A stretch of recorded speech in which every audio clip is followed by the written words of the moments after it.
Okay, I like this short video format, so I'm going to try to keep it short again. So I'm going to cut it off, and we'll have to return to the idea that I leave off on if I go too long. So here's the deal.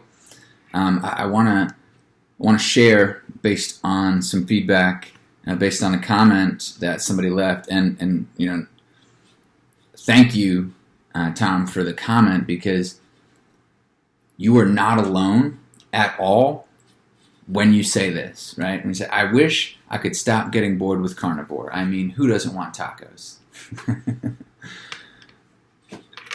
Yeah, fair enough, right? I think we can all relate to that, right? Who doesn't want some chips and queso, or queso with chorizo, right? It's not about not wanting tacos. That's what OPA really is about. So that's why I'm grateful for your comment, because it's funny. I found it funny, and I also found it very serious at the same time, because it's both. That's exactly what happens to us. I mean, for me, it's who doesn't want a slice of cheesecake? Listen, I can own it. I love cheesecake. It is what it is. But I love being healthy more. And so related to the last two videos, this is OPA and it's your positive feedback loop. So I can create a story in my head that says, I don't get to eat tacos. And my story, that's the result of changing an action, right? I take a different action, I eat a different lifestyle. Here's the thing. My actions yield the result that I don't get to eat something.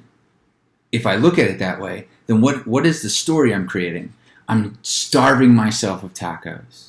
I don't have the freedom, right? So now I feel like a slave. I don't have the freedom to eat tacos if I want to, right? And so that story is going to drive a negative belief. It's going to say, by doing this, I'm depriving myself.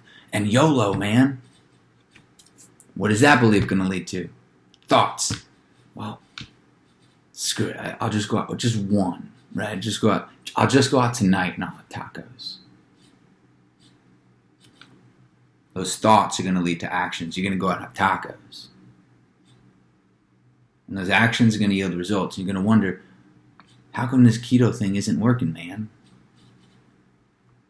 I'm spending all this time in the gym and I'm getting fat. I'm working so hard I still don't see my abs. So now you're going to believe, well, I can't do it. Right? The result of not getting the result you're after because you didn't take the action, right? That result, now you're going to have a new story to tell. That story is, man, I just can't do it. It's just too hard for me. And I try, but I miss tacos. Now that story creates new beliefs. Tacos are more important to me than the goal that I said that I want. Right? That's why you pick your outcome. And be honest with yourself. What do you really want? And you got to decide that's what you really want. If you don't really want it, by all means, listen.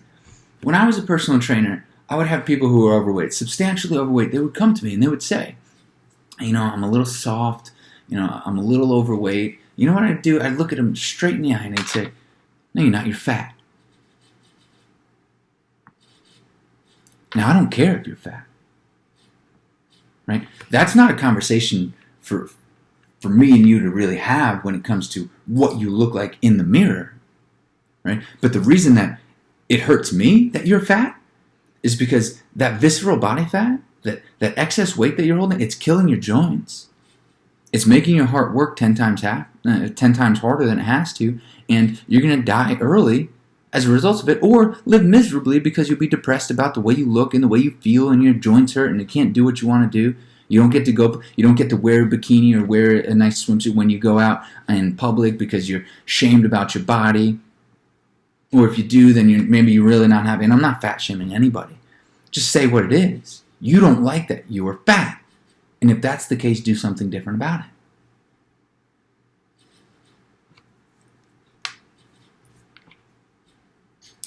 So you have to decide, what do you want? Do you want tacos? Or do you want to be healthy? I don't care what you look like. You care what you look like. And if you don't, more power to you. That's not my message here. My message is you have to decide what you really want. Now the problem that we have in life, I feel, as far as I can tell, it's that we're looking for some sort of truth that contains no contradictions, right? We want it to be a straight line truth. But the more that I learn and the more I gather information and the more I experience, I don't see truth that it doesn't contain a contradiction. That's all I see. And that's part of what makes it so beautiful. And we'll go down that rabbit hole another time. But here's the crux of the issue when it comes to what you really want. You've got to figure out what's more important.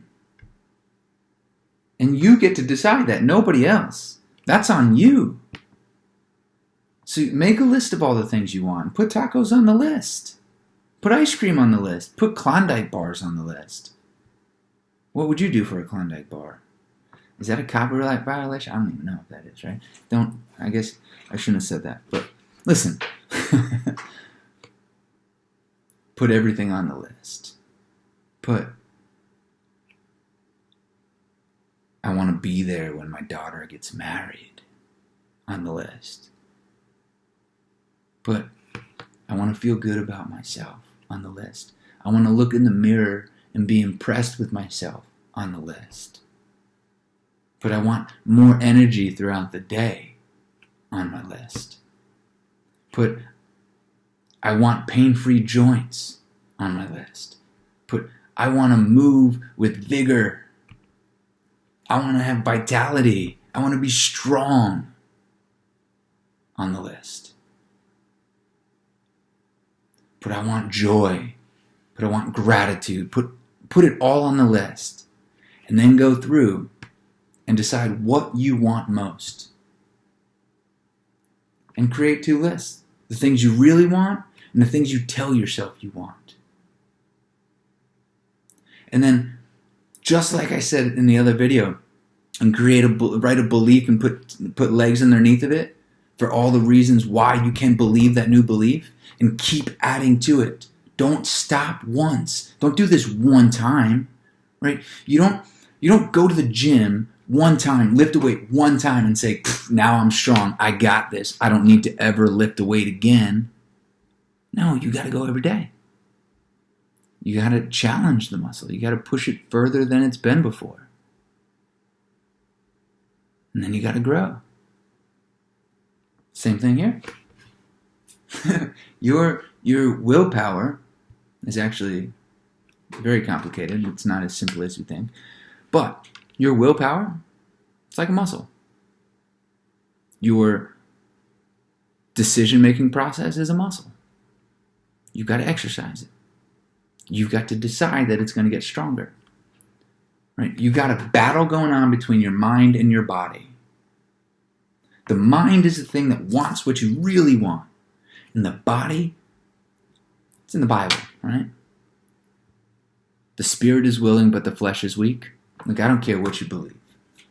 But that book, it's got some wisdom in it, and I'll probably share on it from time to time. I'll also pull from the Tao and Buddhist literature and Hindu literature. I love to. So I'll pull from all of it. But today, let's talk about that Bible verse for one moment. The spirit is willing, but the flesh is weak. The spirit is willing. You have the thing that you want. You have the thing that you want to move towards. You have an ideal. You know what it is. You may not have set it down on paper yet, which I encourage you to do. But your habits, the body, the unconscious mind, is running this loop. And it's telling you, I want a taco. Because that's not coming from here. That's coming from here, right? It's coming from down here. The body is saying, this is what we're going to do. And you are letting your mind listen to it. Stop it. The reason I started doing cold water therapy, Tony Robbins actually does it. Right? He has a 55-degree plunge pool at his house, at each of his houses. And in the morning, he gets in the plunge pool. Why? Not because he wants to be in cold water. Don't tell yourself it's cold, by the way. Tell yourself it's refreshing. Why do I take cold showers? Not because I want to take a cold shower, but exactly because I don't want to. My body doesn't want to, but my mind gets to win every battle. So I start my morning with my mind winning, and I say, the body doesn't get to tell me what I'm doing. I tell me what I do. I am in control of this body. So just like you write down your beliefs and all the reasons why you believe them, take that list of things you really don't want and write down a belief about why you really don't want it. About how it's poisonous to you. How the bread is not actually simply a carbohydrate, but it's toxic to you. It's not feeding you. It's not empowering you. It's not making you better. It's getting in the way of who you really want to be and who you really have the power to be. All right, I'm at 11 minutes, so we're going to cut it off there. I hope that helps. Have a great one, guys.